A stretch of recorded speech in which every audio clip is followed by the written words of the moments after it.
Have you ever been in a situation where someone chose someone else over you?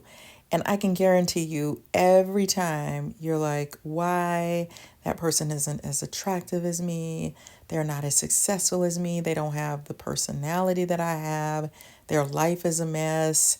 I have this going for me and they don't. And the list goes on and on. I've never heard anybody say that they understand. I understand why they chose them over me. They're so much better than me. Who says that? And the number one problem with it is how hurtful it can be. It could be something that you never get over, or that it takes months or weeks or even years to get over. It could be something super painful to experience. And I think we don't spend enough time acknowledging that fact. Like, I totally get it why you would feel pretty devastated, especially more than likely this is somebody that you really love, that you really liked, and it just didn't work. So, what makes someone choose someone over you? And I know it may not make you feel better to say it's not you, has nothing to do with you. It could have something to do with you if you were cruel to the person, you were mean, you cheated on the person, you did a lot of junk, you weren't ready for a relationship. I think relationships take skills, especially these days. We're having to learn how to develop skills that I think actually maybe decades ago, maybe people were more skilled in relationships, but they didn't have as much stimulation. They didn't have as much technology. It's so weird to me that now that we have technology, it seems like relationships are harder when you would think it would be easier. But it seems like people matched better and easier back in the day, whether it was at school or church. Now it's like, think about all the parties and all of the invites. I mean, it's not that people didn't have parties before, but now it's like parties and get togethers are on overdrive and have been for the past probably 10, 15 years, even weddings. I remember, years ago, think about what weddings were. You had finger sandwiches, peanuts and mints, and that sherbet ice cream drink with the soda in it, the Mountain Dew or whatever, Sprite. And now weddings are so elaborate. They cost thousands of dollars, whereas they used to maybe cost $100 or a couple of $100. So things have changed, and you would think that we had the skill set to make relationships work. Used to be, it was just simple. The woman was kind of the homemaker and the man worked, and it was just straightforward. Now it's totally different. It's like you got to look good, you got to be somebody's entertainment, you got to take trips and travel to exotic places, you have to be in contact with understand their feelings, and just be all of these things and know these rules about give him space, you can't be around him, and it's just it's ridiculous. So why somebody chose somebody over you, it should be simple, but it could be so complex and complicated. So I'm just going to try to give you my knowledge. So why would somebody choose somebody over you when you are so amazing and the connection that the two of you had was so great? First of all, a lot of people choose people that they're not as deeply in love with as they were with you. And I know this can be especially hard for people with fearful avoidant attachment styles because you're already struggling to make sense of relationships. So this just adds one more problematic, confusing layer. And that's why I have compassion for this attachment style because I want to give you the clarity that you need. I understand that. You got to have some type of clarity in a relationship in order to even get involved in it. So this could be a setback for you. And I don't want it to be a setback for you. I want it to be a learning experience for you and for you to keep going, because relationships can be draining and it can make people give up. But I don't want you to give up before you get to your quote unquote perfect love. So they may choose somebody that they're not as deeply in love with as they were with you, because they just are at a certain point in their life. Like a lot of times, men will get married once they have their finances in order. Women don't understand that, but if they get with you and their finances suck, you're going to be mad at them. So they often have the instinct to get their finances in order. So he may have met somebody who he thinks, you know what, we have peace. And a lot of men these days say that's what they want. They want peace in their relationship, and they just found somebody that they have actual peace with. So they go for it and it works. But a lot of times, the more chemistry you have with somebody, the more problems you're going to have, because you're going to have more junk to work through. You're going to have more issues that come up. So that intense chemistry comes with a price. It comes with a certain set of problems that you're not going to have if you don't feel as intensely about somebody, and the two of you just get along and everything is great and they're kind and they're chivalrous and hey, it just works. Probably won't find any better than that, but you may not have that strong chemistry. So basically, the way your subconscious mind works is we often attract people that we need to fix something about or with, because when you're an adult you have more power. That's imago theory anyway. So you have things in your subconscious that you need to correct or fix, and your conscious mind is going to attract what is logical, but your subconscious has a different mind.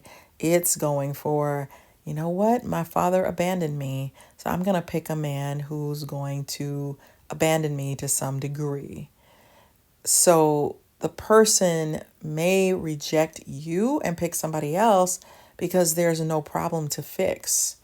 You are not abandoning them like their family member did. So they're not as attracted to you. So you may punish yourself or think, I didn't look pretty enough. I didn't look good enough. I should have done my hair differently. External things. Or I should have been meaner. I should have been tougher. That's not how romantic couples work typically. Not if you're choosing somebody that you have a high level of attraction towards. So from a fearful avoidant perspective, the choice of one partner over another can often be rooted in deeper emotional patterns and past experiences. When he chooses her over you, it wasn't solely about a lack of affection or value for you, but rather a reflection of his internal struggles. Fearful avoidant individuals often grapple with conflicting desires for intimacy and the fear of vulnerability. In this context, he may have seen her as a safer option, someone who allowed him to maintain a certain distance while still offering companionship. This could stem from a past where closeness was associated with pain or rejection, making it challenging for him to embrace a more open and trusting relationship with someone like you, who may have encouraged deeper emotional engagement. Choosing her might also signify a moment of self-protection. In his mind, the decision could be about avoiding the risk of getting hurt or overwhelmed. While it may feel painful to be on the receiving end of this choice, it's essential to understand that it reflects his journey with fear and attachment rather than a direct reflection of your worth. Ultimately, his choice signifies his current emotional landscape, shaped by experiences that may have nothing to do with you. Recognizing this can help foster compassion for both him and yourself as you navigate your feelings and healing. I'm giving you permission today to feel what you feel, and it's okay to feel hurt. It's okay to feel disappointed. It's okay to feel confused. It's okay to feel devastated. It's hard, it's painful, and that's a normal and natural reaction. It's okay. I'm sending you a ton of hugs. The other thing could be that you had standards and that other person didn't. You had boundaries, you had things that were unacceptable to you. Like, these are the expectations, and it's okay to have expectations and want certain things when it comes to a relationship. The other person may have been like, I'll deal with anything. Like, I'm so desperate, I'll take anything. You can come home at 4 o'clock in the morning. Will I be upset with that? Yes, but I'll accept that because I want to be with somebody so badly that I'll take anything. So this could be a situation for which you could be quite proud of yourself because you didn't just put up with somebody's bullcrap. You said, no, this is what I like, this is what I want, and this is what I'm accepting. It could also be the flip side of that, where you just put up with anything and let him walk all over you, or her walk all over you if you're a guy. And this other person said, no, I have standards. This is what I expect and how I expect to be treated in a relationship. And that made the person, the fearful avoidant, feel safer because they know these are the rules. These are some things that we go by. This makes sense to me. I like that. I like having some standards and some regulations in my relationship. So it could be that. So even though I know you're better than him or her, like, you were a way better choice and you could have made him or her way happier. The thing about it is relationships are so much more complicated than that. And it doesn't hurt to evaluate the situation and think, okay, is there one thing I could have done differently or better that I could do in my next relationship? There's nothing wrong with doing some self-evaluation because these days relationships are about learning. There's a huge learning curve that was not present back in the day. Now it's like we're learning new patterns. There's a lot of toxic advice out there that people are latching onto that you have to overcome. So it's confusing. So everybody gets a little bit of a pass. But yeah, use this opportunity to grow and get better and to heal. If you are fearful avoidant, you have things that you need to work on so that you can get stronger in love. And my hope for you is that you don't let this opportunity ruin it for you and someone else, because that would be really, really sad to me.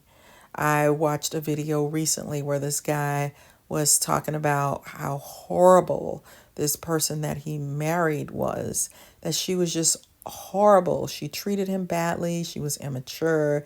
She was disrespectful. She was very demanding, a big crybaby, like, give me what I want, but then would disrespect him and be cruel and rude and totally lowered his self-esteem. So now I'm not putting up with nothing. Like, I'm a new man. So all of that I went through, not dealing with it ever again. And all the things that he listed, I was thinking, I don't fit any of those things that he's saying are upsetting to him about the relationship, marriage that he was in. So he could be missing out on an opportunity to be with somebody like me, for example, who all the things he said he doesn't want and that he's fighting against and has these defenses up for, I don't do those things anyway.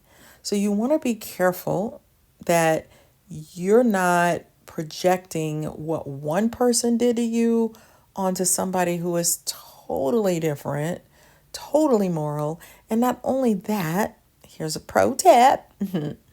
Not only that, but the person was under 21, like 20 years old when he married her.